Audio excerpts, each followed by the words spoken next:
Quand j'ai commencé l'école d'infirmière, on nous a annoncé que la durée d'une carrière d'une infirmière était plus ou moins approximative à 10 ans avant que les filles se reconvertissent ou changent de métier. Au cours de ma carrière, on m'a dit que ce chiffre était redescendu à 7-8 ans. J'ai pu discuter avec une étudiante infirmière qui est actuellement à l'école. On lui a annoncé plutôt une carrière autour de 3 ans. À la base, je faisais énormément de jours. Je pouvais faire jusqu'à 25 jours par mois, 28 parfois. Donc j'avais très peu de jours de congé. Et le peu de jours de congé que j'avais une barre au crâne, j'avais un rhume, j'avais super mal au ventre. En fait, je passais une journée de merde. Je retournais au boulot, j'étais bien. Et je me suis dit, mais pourquoi ? J'ai une femme que j'ai rencontrée au bloc opératoire. Elle me disait toujours, conditions de travail lui avaient déclenché un cancer. Anaïs, à ton avis, une infirmière perd combien d'années d'espérance de vie ?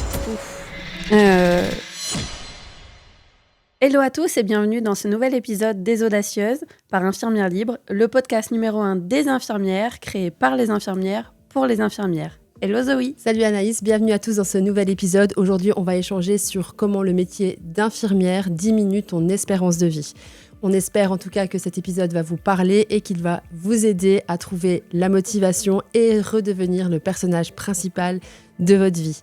Anaïs, à ton avis, une infirmière perd combien d'années d'espérance de vie ? Selon moi, je pense une dizaine d'années. 10 ans.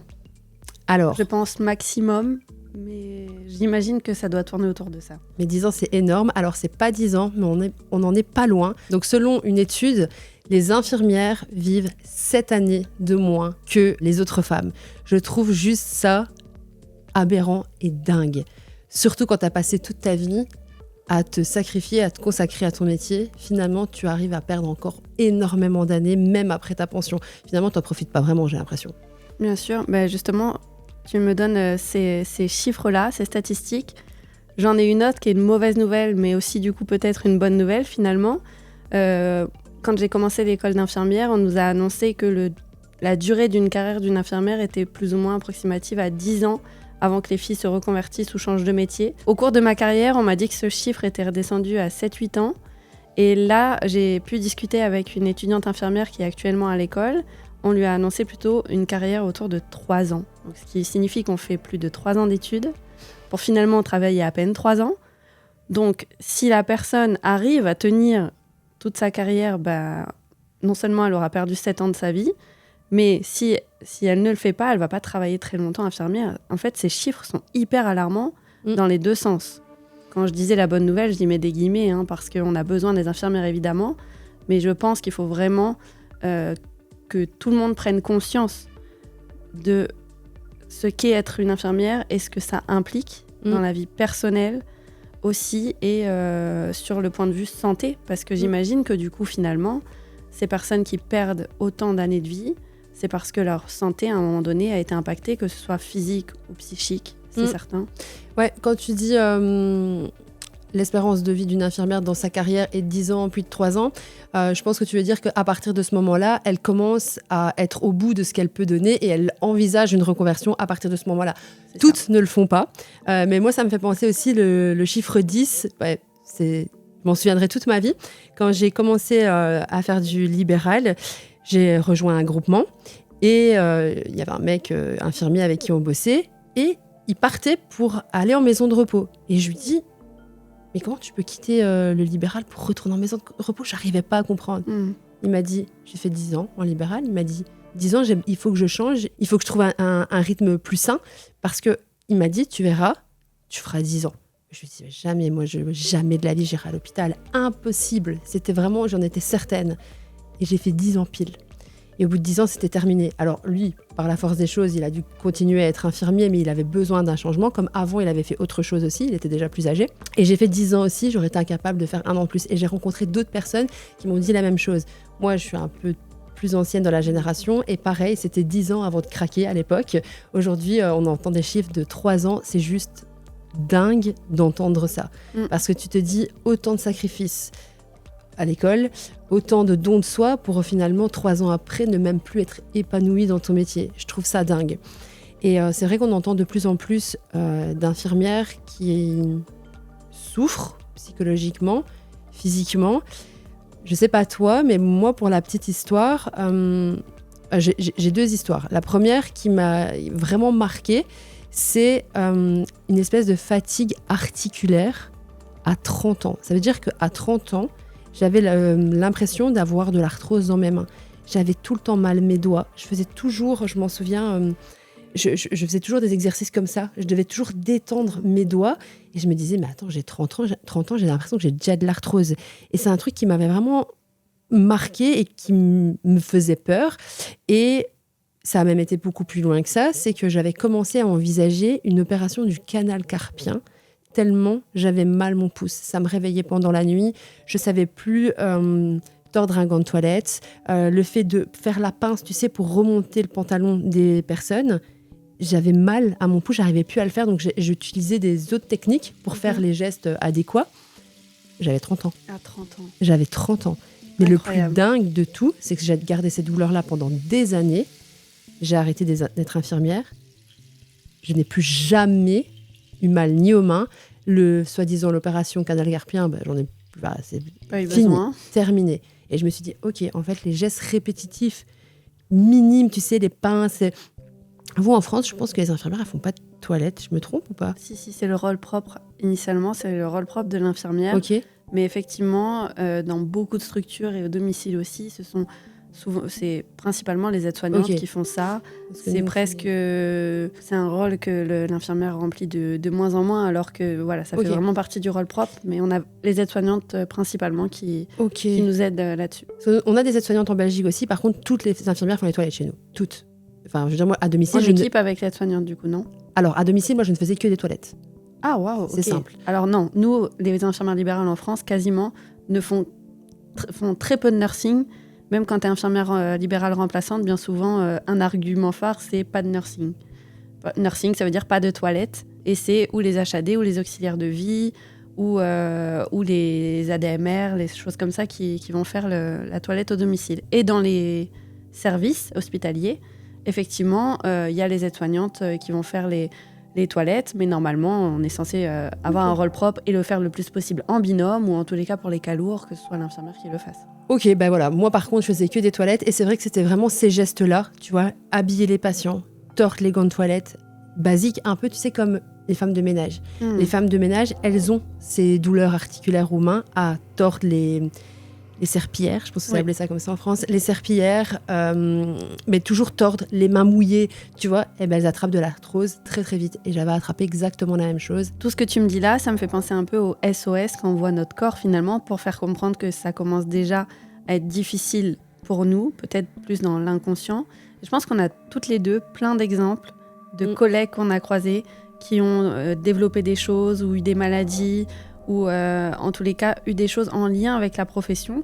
Moi, j'ai une femme que j'ai rencontrée au bloc opératoire d'un certain âge. Elle me disait toujours que, donc elle allait bien désormais, elle était en rémission, mais elle me disait toujours que les conditions de travail lui avaient déclenché un cancer. Elle disait toujours, de toute manière, je sais très bien que c'est ici que j'ai déclenché mon cancer, etc. Elle le verbalisait. Et en réalité, moi, je pense que c'est certainement vrai. Hein. Le cortisol, le stress intense, les conditions de travail parfois précaires, c'est horrible de se dire qu'on peut se déclencher des choses aussi graves sur un lieu de travail, quoi. Mais on s'en rend pas compte. Elle l'a identifié. Pour mon cas, donc j'ai attrapé une maladie auto-immune à cause aussi du métier d'infirmière. Sauf qu'à la base, je n'identifiais pas, que j'étais malade, et deux, que c'était causé par le métier, le stress, la fatigue, les problèmes d'alimentation, parce qu'on n'en parle pas, mais l'alimentation chez une infirmière, c'est quand même le manque de sommeil, surtout. Mais l'alimentation, c'est vraiment quelque chose. Aujourd'hui, j'ai la chance de pouvoir manger convenablement, de me faire des courses, d'avoir un régime sain, de manger des fruits, de manger des légumes. J'ai été infirmière pendant plus de 10 ans. Je mangeais pas de fruits. En fait, le fait de prendre le fruit, de voir le laver, l'éplucher, le manger, c'était trop long en réalité. Donc ce que je faisais, c'est que je prenais un biscuit dans mon armoire, je montais dans ma voiture et je grignotais comme ça tout le temps. Donc je mangeais des trucs ultra transformés par facilité. Boire de l'eau. Tu t'empêches de boire de l'eau parce que t'as pas le temps d'aller aux toilettes, quand tu fais du libéral, tu vas pas aller pisser chez tous les patients tous les 5 minutes. C'est juste pas possible. Et des fois, le lieu ne le permet pas. Oui. Donc, tu te retiens. Donc, tu bois pas d'eau. Tu manges à des horaires décalés. Pour ça, comme beaucoup d'autres métiers, attention. Mais tu vas manger vite. Donc, c'est-à-dire que tu donnes même pas le temps à ton corps de conscientiser le fait que tu es en train de manger et que tu n'as plus faim, etc. Non, tu es tout le temps en train de courir dans ta vie, donc tu ne profites même plus des choses aussi basiques que manger. Le sommeil, soit tes heures sont calculées parce que le lendemain tu dois te lever hyper tôt, tu as fini hyper tard la veille, et donc tu calcules tes heures, donc tu vas te coucher avec un stress de je vais pas savoir dormir assez d'heures, tu te rends compte que tu mets du temps à t'endormir, donc dans ta tête tu te dis le temps il est en train de tourner et dans 6 heures je dois me lever, machin, etc. Donc là tu te couches avec du stress, tu te lèves avec du stress parce que tu dois te dépêcher, prendre le temps de déjeuner, impossible. Enfin, je sais pas toi comment tu vivais les choses, mais assise à une table déjeuner, il y a que maintenant que je connais ça, j'ai jamais connu ça de ma vie, de déjeuner. De pouvoir boire un verre d'eau, tu sais, à jeun pour démarrer ta journée. Je le faisais pas parce que, voilà, je me dépêchais. Enfin, bref, j'ai vécu comme ça pendant 10 ans. Oui, effectivement. Finalement, on est infirmière, on soigne toute notre vie des gens sans respecter nos besoins primaires physiologiques, nous. Et finalement, tu vois, toi, tu t'es déclenché une maladie grave, auto-immune, inconsciemment, et tu en as pris conscience plus tard. Mais il y a aussi plein de petites maladies un peu moins graves qui peuvent l'être, mais qu'on développe tout au long de notre carrière, parfois à cause de tous ces manquements que tu cites. Je pense que là, quand tu parlais, ça fumait dans ma tête parce que j'ai plein d'exemples qui me viennent. Par exemple, tu me dis déjeuner le matin. Moi, c'est vrai que quand j'étais du matin, j'ai jamais connu ça. On se lève à 5 heures. Notre système digestif n'est même pas encore réveillé. On peut pas, même si on mange pour essayer de se dire allez, parce que sinon je vais pas tenir, parce que bien souvent moi je rentrais déjeuner à la maison à 15h quand j'avais terminé mon service, parce que ça c'était à l'hôpital, un exemple à l'hôpital, parce que pour faire une petite aparté, j'ai travaillé à l'hôpital, j'ai travaillé en libéral et j'ai travaillé au bloc opératoire, pour que vous suiviez un petit peu. Mais du coup j'ai un petit peu tous ces exemples, et dans les 3 domaines, l'infirmière est en réelle souffrance. En fait, donc je disais, déjeuner le matin, quand j'étais du matin, 5 heures, j'avais pas faim. Je rentrais, je mangeais à 15 heures, complètement décalé. Le soir, limite pas d'appétit. Et du coup, je mange très tard. C'est là où aussi, c'est pas très bon pour la santé de manger tard comme ça. Donc déjà là... Parce que ton système digestif, du coup, va s'enclencher pendant que tu dors. Et donc, ça va te prendre ton énergie. Donc, t'es pas vraiment reposé. Exactement. Une fois. Sur le sommeil, je me souviens du libéral où ça me le faisait. Et même au bloc aussi. J'angoissais, en fait, je me couchais, et lorsque je me couchais, ce qui me faisait du bien, qui me déchargeait ma charge mentale, c'était de faire ma journée dans ma tête avant de dormir. Je me disais, ok, alors demain, quand j'étais en libéral, demain, je commence à tourner par... et quand j'étais au bloc, donc demain, le programme, donc là, je serai avec un tel. Ensuite, peut-être qu'à ce moment-là, j'aurai le temps d'aller boire un petit coup ou pas, parce qu'au bloc, c'est des grandes plages horaires, puisqu'on ne peut pas sortir de salle tant qu'on n'a pas terminé l'opération. Et étant donné que je ne suis pas restée très longtemps, j'étais encore, entre guillemets, en formation. Donc, je voulais tout voir, rien louper. Donc, j'arrivais le matin avec ma bouteille d'eau. Je buvais une bonne gorgée, je la posais dans l'aquarium. Je partais en salle. Entre deux opérations qui, au minimum, ça durait à peu près 3 heures, une petite goulée par-ci, une petite goulée par-là, et parfois pas, pendant toute ma journée de 10 heures, à tel point que j'ai eu une pyélonéphrite lorsque j'étais au bloc opératoire. Et en fait, les filles du bloc m'ont dit on a toutes fait une grosse infection urinaire, on a toutes eu un problème comme ça quand on a démarré au bloc. Station debout prolongée, ne pas pouvoir boire, les gens, pareil, on est toutes avec des bas de contention. En fait, on démarre à 20 ans avec des bas de contention, déshydratation sévère, c'est une catastrophe. On n'a pas de sommeil, on mange mal, comme tu le disais. C'est vrai que même en libéral, des fois, tu es en pleine tournée et du coup, tu vas grignoter un truc que tu trouves dans ta voiture. Tu as super envie de pipi, tu t'empêches même de boire parce que justement, tu veux pas aller faire pipi chez un patient. Classique. Donc, comme tu le disais, et je pense qu'effectivement, on peut se déclencher donc, des infections urinaires, on peut se déclencher parfois même une obésité, je pense, parce qu'il y a des métabolismes comme ça qui vont du coup stocker ce qu'on leur donne parce qu'on est complètement déréglé, on mange jamais aux heures normales. Et on fait nos journées, quand on est du soir par exemple, à l'hôpital, tu prends ton service à 13h30, tu finis vers 21h normalement. Mais tu arrives en avance parce que tu n'arrives pas à te garer, puisqu'il n'y a pas de place pour le personnel. Ensuite, tu arrives, tu mets ta blouse, tu vas prendre des transmissions, tu bois un petit café, et puis tu y vas. Et le soir, il y a les transmissions de la nuit. Les personnes ne connaissent pas forcément les patients parce que c'est leur première nuit. Donc, tu rentres chez toi à 22h. Finalement, tu as tellement eu faim toute la journée que tu n'as pas faim, tu vas te coucher. En fait, on a des rythmes complètement décalés. Et je pense aussi aux filles de nuit. On parlait de l'espérance de vie réduite. Je pense que c'est encore pire quand elles sont de nuit. Parce que moi, je me souviens qu'il y en avait qui mangeaient à peu près au milieu de la nuit. Et du coup, quand elle rentrait chez elle, elle petit déjeuner avant de se coucher. Enfin, désormais, on a la chance de pouvoir vivre un peu mieux, être un peu plus libre. Et moi, j'ai découvert des choses. Par exemple, je ne m'autorisais pas du tout à faire une activité physique sportive. Je ne sais pas si toi, tu pouvais, mais... Il y en a qui le font. Attention, impossible. c'est pas une généralité. Oui. Et je me suis toujours dit, c'est des machines de guerre. Hein. Moi, elles m'impressionnent. Hein. Un peu comme, et toi, c'est ton cas, des infirmières qui sont mariées et qui ont des enfants. En fait, moi, j'ai toujours été célibataire et sans enfants. Et j'avais du mal de m'occuper à peine de moi-même. Je me disais, mais donc il y a des infirmières qui, en plus de ça, sont mamans. Et je me disais, c'est des superwoman, c'est des guerrières, c'est des machines, mais c'est un truc de dingue.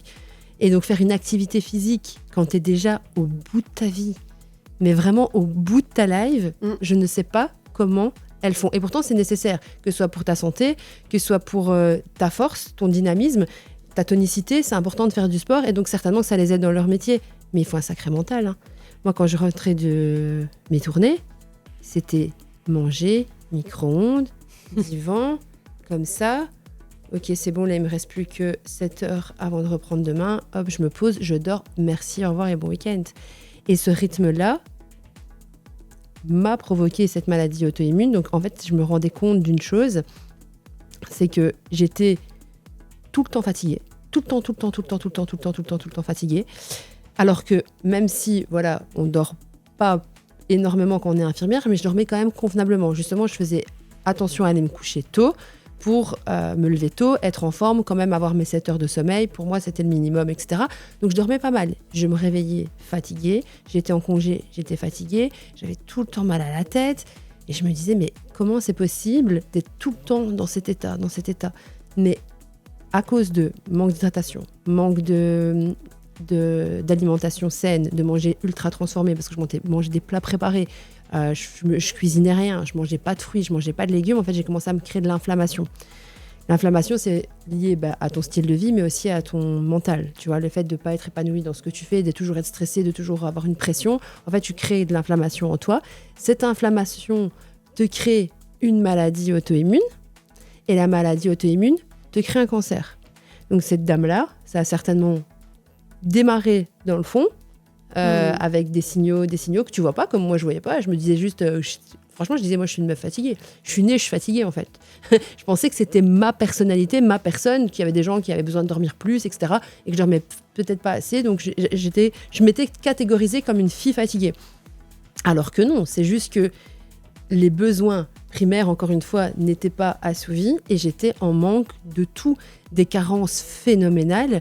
Et j'ai avancé comme ça pendant des années. Puis j'ai eu la chance de pouvoir arrêter ce métier, d'avoir beaucoup de temps pour moi, d'avoir le temps de me revenir aux bases, de prendre soin de ma santé. Comme j'avais un problème au genou, j'avais jamais fait de kiné parce que pas le temps, flemme et tout. J'ai traité mon problème au genou, j'ai commencé à manger sainement, machin. J'avais, pour les connaisseurs, des TPO à 285 alors que la norme, c'est 9. Donc c'est pour te dire à quel point ils explosaient le plafond. Et ça fait plus de 2 ans que j'ai arrêté d'être infirmière. Ils sont en chute libre. Et je vais revenir à un taux normal. Et j'ai guéri sans aucun médicament, sans rien. Juste en ayant une vie normale. En diminuant mon taux de cortisol à cause du stress, en faisant beaucoup de respiration, en ayant une alimentation saine, en faisant tout ce qu'il faut faire pour être en bonne santé finalement. Rien de plus, rien de moins. Et je guéris. Mais tu vois, toutes ces petites choses-là, quand tu es un fille, même faire des exercices de respiration pour contrôler ton cortisol et tout, déjà de un, ça ne te traverse même pas l'esprit.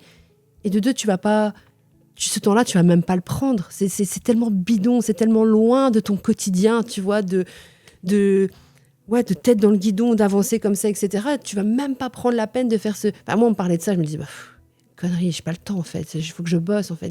Ton esprit, il est tellement happé. Oui, d'ailleurs, pour ce genre de personnes qui te disent mais fais du sport, etc. Et nous, en tant qu'infirmière, on se dit mais j'ai pas le temps. D'abord, moi, je connais énormément d'infirmières. Leur activité sportive, ça va être la course à pied.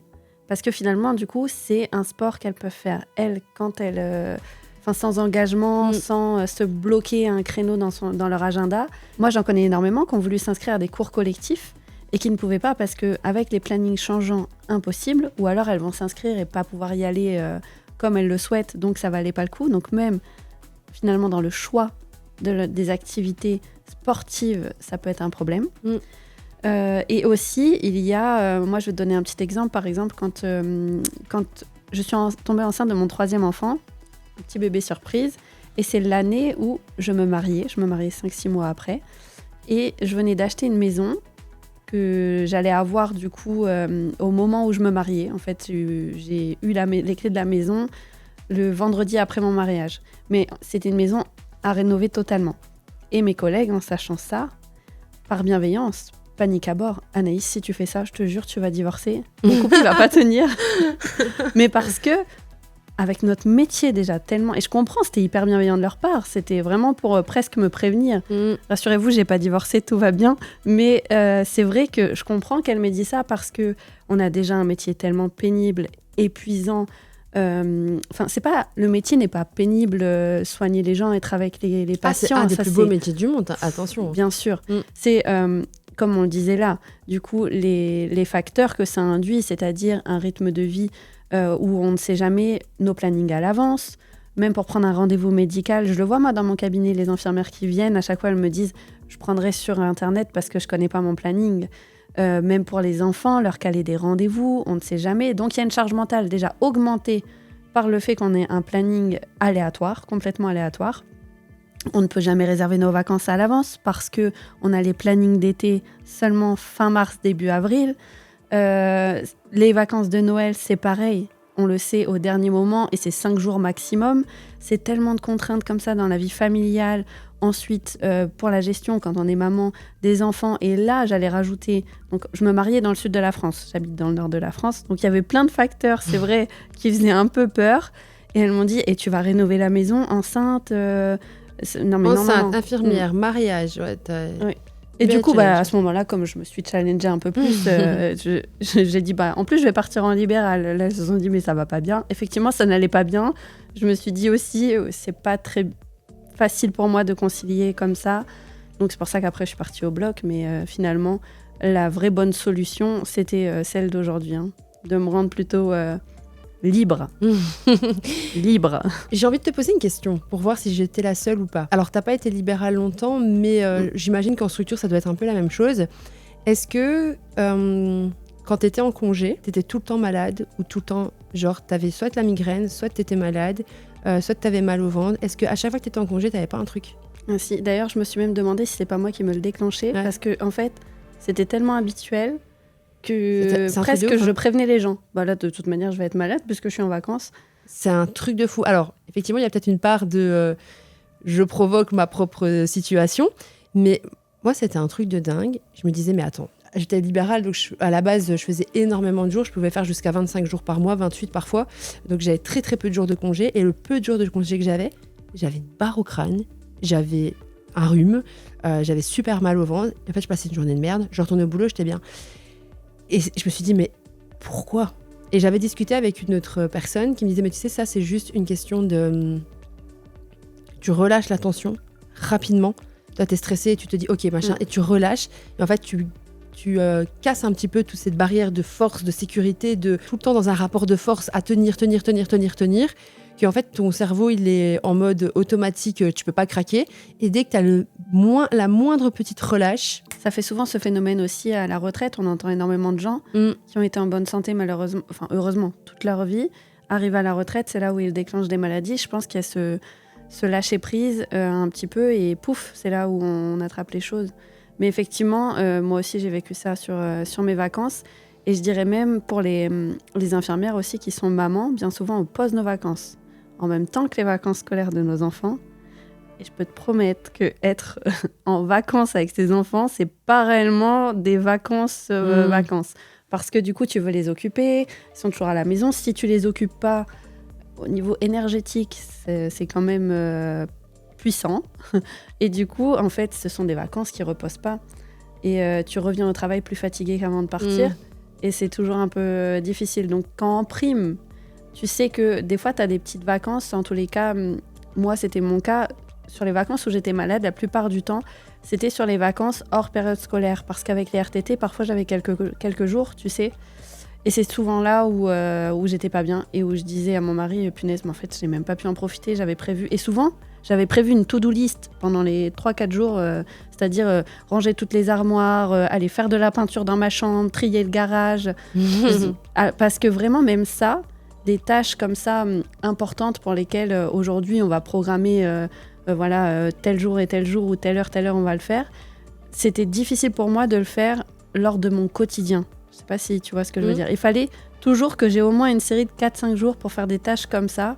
Sinon, vraiment, je me sentais débordée, quoi. Je me disais non, là, je vais craquer, c'est sûr. Je pouvais pas rajouter quelque chose que certainement les gens qui travaillent peuvent faire le soir en rentrant. Moi, c'était pas possible. Non, c'est pas possible, c'est trop gros. C'est trop gros. Une chose aussi, et ça concerne plus particulièrement le libéral, c'est que quand tu tournes avec une ou deux personnes, ça dépend, et tu dois prendre des congés, ce que tu dois faire, c'est que tu dois rattraper ça. Donc ça veut dire que tu dis, ok, en juillet, je prends 15 jours. Mais c'est pas je prends 15 jours et tu reprends ton rythme normal.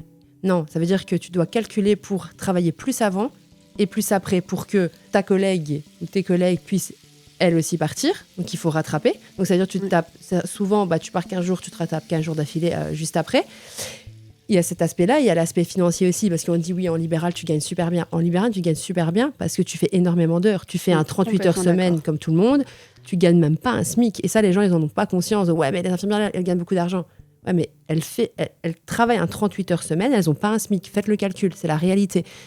Il faut travailler énormément d'heures pour gagner de l'argent, pour pouvoir aussi payer les impôts, etc. et compagnie. Donc bref, tu dois travailler plus pour rattraper ce que tu n'as pas gagné, parce qu'évidemment, il y a les charges qui vont avec, et pour que ta collègue puisse partir en vacances. Donc c'est trop drôle, c'est qu'en fait, tes vacances, tu pars, tu es au bout de ta life, tu reviens, tu es au bout de ta life. Oui, c'est ça, tu es tout le temps sur les genoux. C'est ça. Et en plus, toute l'année, moi, je me souviens qu'on avait posé en janvier déjà pour l'été, et comme c'était une création de cabinet, on s'était dit, non, là, on ne prendra pas de remplaçante, on va charbonner.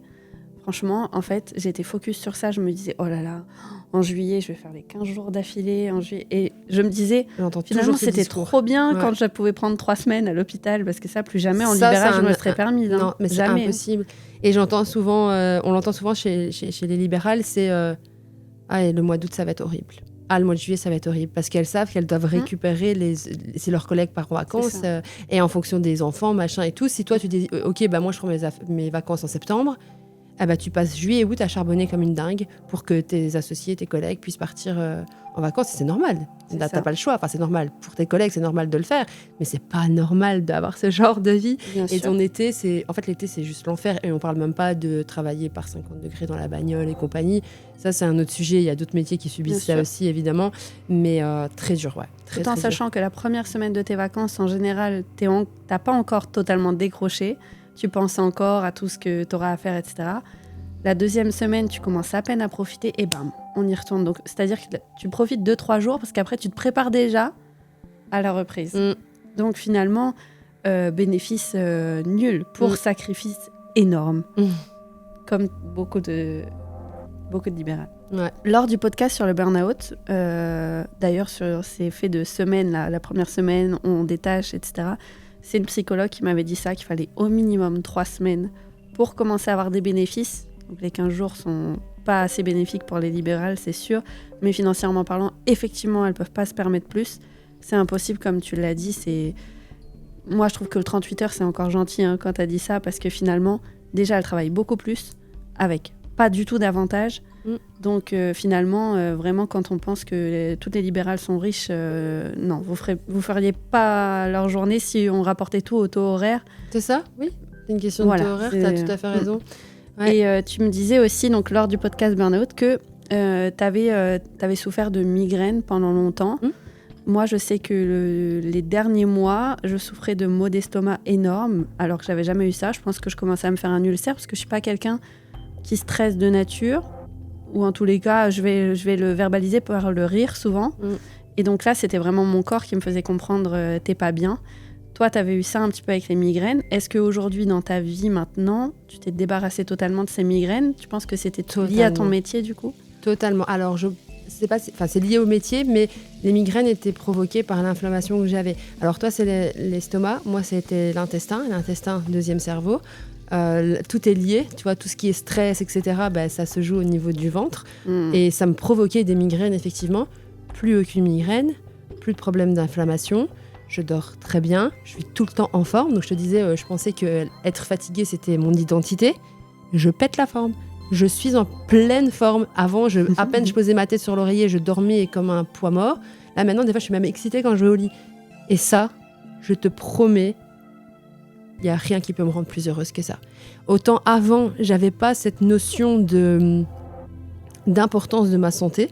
Alors, est-ce que c'est l'âge qui fait ça, ou le fait d'avoir arrêté mon métier d'infirmière et d'avoir l'opportunité de m'intéresser à tout ce qui était même longévité, etc., parce que c'est quelque chose qui m'intéresse énormément aujourd'hui. C'est comment vivre le plus longtemps possible en étant en bonne santé. Et aussi, j'ai un autre objectif, c'est avoir 40 ans et en paraître 30. Merci les technologies esthétiques. Merci les technologies esthétiques, mais merci. Et l'alimentation. Ouais. Non, mais c'était une petite boutade avec les technologies. Un petit lien. Ouais, mais c'est bien placé. Non, mais oui, l'alimentation. Mais même ça, tu vois, rien que prendre soin de soi, aller faire des soins et tout, c'est un truc de ouf. Aller, genre, faire un soin visage. J'ai jamais fait un soin visage en étant infirmière. Pas moi non plus. Jamais. Et tu sais, hier, j'ai croisé une ancienne collègue à mon cabinet qui me dit, j'étais éclatée, hein, j'avais pas dormi beaucoup d'heures et tout avant. Même quand je dormais bien, on me disait, ça va, t'as une petite mine aujourd'hui. Oh putain, c'est l'histoire de ma vie, ça. J'avais envie de leur dire, tous les jours, dis-moi que j'ai une sale gueule, vas-y. Et là, donc mal dormi, je me dis, c'est sûr, avant de me dire, t'as une petite mine aujourd'hui. Elle me dit, oh, t'es rayonnante. Et je me suis dit, waouh, c'est fou parce que quand t'es bien là, c'est incroyable. Tu rayonnes. Moi, avant, tous les jours, on me disait, t'as une petite mine. Oh, t'as l'air fatiguée. Oh. Et ça, tu peux plus. Toi, et c'est le jour où tu te sens un peu fraîche, t'as fait un effort. Merci, et tout. C'est ça. Et là, t'as l'air fatiguée. Ah bah merde alors, putain, ça doit être quoi ma gueule quand je suis crevée en fait. C'est indécent. Non, j'étais bien ce matin. Mais ça, tu sais, pareil, on me l'a plus jamais. Mais c'est trop drôle parce que tu vois, ça, je l'avais pas identifié par contre. Mais c'est un truc, je pouvais plus me l'entendre. Quand j'arrivais quelque part et qu'on me disait que j'avais une tête de fatiguée, je ne pouvais plus me l'entendre. Mais je viens de le capter maintenant que tu me le partages, qu'on me l'a plus jamais dit. Maintenant, on te dit tout le temps, t'es belle. Alors, pas forcément. On me l'a dit au tout début quand j'ai arrêté d'être infirmière que je rayonnais aussi. Parce que j'étais... je pense que j'en avais déjà parlé, pas dans un podcast, mais j'en ai déjà parlé sur Insta. Quand j'ai arrêté d'être infirmière, pendant plus ou moins 6 mois, j'ai été exaltée. Dans une excitation, dans un enthousiasme, j'en ai parlé, où j'étais tout le temps remontée à bloc, envie de faire plein de choses, redécouvrir des choses tellement simples comme d'aller faire les magasins samedi, après le boulot aller boire un verre, de m'apprêter, de faire plein de petites choses comme ça. J'ai été dans et c'est quelque chose sur lequel j'ai travaillé longtemps pour le garder. Parce que l'être humain s'habitue à tout, se lasse de tout.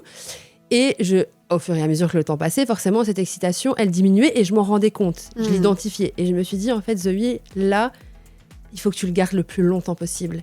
Et là, je crois que ça fait 2 ans et demi que je suis plus infirmière. Et je la ressens encore maintenant. Et je m'oblige à le ressentir. Il n'y a pas un jour où, à un moment dans ma journée, je vais pas me dire, incroyable, que j'ai le temps de faire ça, ou je suis trop contente d'être chez moi ce jour-là. Je vais toujours me rappeler, je me force à me souvenir de la vie que j'avais avant pour être dans la gratitude de ouf. Ça, c'est hyper important. Nous, Zoé, on a eu la chance de pouvoir nous reconvertir, être totalement épanouis aujourd'hui et pouvoir prendre un peu plus soin de nous et du temps pour nous. Et du coup, avoir très certainement, pour ma part, à moyen terme et long terme, une meilleure santé. Toi, tu as commencé depuis un peu plus longtemps, donc c'est le cas aujourd'hui. Est-ce qu'on pourrait essayer de trouver des conseils pour les filles qui sont toujours épanouies aussi dans leur métier d'infirmière pour qu'elles puissent prendre conscience que c'est important de ne pas se laisser tomber parce qu'au-delà de leur métier, si elles ne prennent pas soin de leur mental, de leur alimentation, de leur physique, à terme, ça peut impacter leur santé. Donc, est-ce que tu pourrais, toi, je sais pas, essayer de trouver quelques conseils pour elles. Déjà, ce podcast, il sert à ça. Déjà, à ce qu'elles puissent identifier que probablement elles ont des signaux d'alerte de leur corps qui leur dit là attention t'es fatigué, là tu tires de trop, là attention, etc. Donc une première chose, pouvoir l'identifier, parce qu'il y en a beaucoup qui vont faire une carrière entière sans même se rendre compte qu'elles sont en train de se détruire la santé et qu'elles sont en train de se tuer et en train de perdre énormément en espérance de vie, en se disant vivons la pension. Sauf que la pension, tu vas pas en profiter longtemps si tu es en mauvaise santé et que tu meurs vite. C'est un peu trash, mais c'est la réalité. Donc première chose, l'identification. La deuxième chose, écouter les signaux d'alerte, parce que c'est bien de se rendre compte qu'on n'est pas bien, mais il faut mettre des actions en place. Essayer d'accepter le fait qu'il faut prendre du temps pour soi et que ça va être même plus facile pour le travail de toujours se dire « ouais non, j'ai pas le temps, ouais non, j'ai pas le temps ». C'est des excuses parce qu'en fait, le temps, on peut quand même essayer de le trouver. C'est juste une question de priorité. Moi, je pense que maintenant, alors, c'est facile à dire parce que j'ai du recul sur la situation. Quand j'étais dedans, j'étais incapable. Donc, je vous comprends à 100%. Il y a zéro jugement. Mais je pense qu'il y a quand même moyen de prendre soin de soi, même un minimum. Écoutez, s'il faut aller pisser tous les 3 secondes chez les patients, on connaît la technique, on touche rien. On squatte, on fait ce qu'il y a à faire, mais il faut boire de l'eau. Il faut manger des fruits, prendre des fruits faciles, des bananes, des fruits, des mandarines, des choses vraiment faciles à manger, préparées à l'avance, être beaucoup plus organisé, essayer malgré tout de faire du sport. La marche, tu l'as cité tout à l'heure, ça reste un des meilleurs sports de toute façon, déjà pour évacuer. Faire ses 10 000 pas pour la santé, c'est la base. Donc peut-être faire de la marche, etc. Ça permet vraiment aussi de relâcher l'esprit. Bref, se forcer un tout petit peu à prendre ce temps pour soi. Et allez, je vais terminer avec un 3e conseil. Aussi peut-être se faire accompagner, je pense que ça peut être intéressant sur l'organisation, la gestion. On néglige beaucoup trop souvent le coaching de vie, les coachings anti-stress, les coachs bien-être, etc. Aujourd'hui, c'est des métiers qui sont essentiels.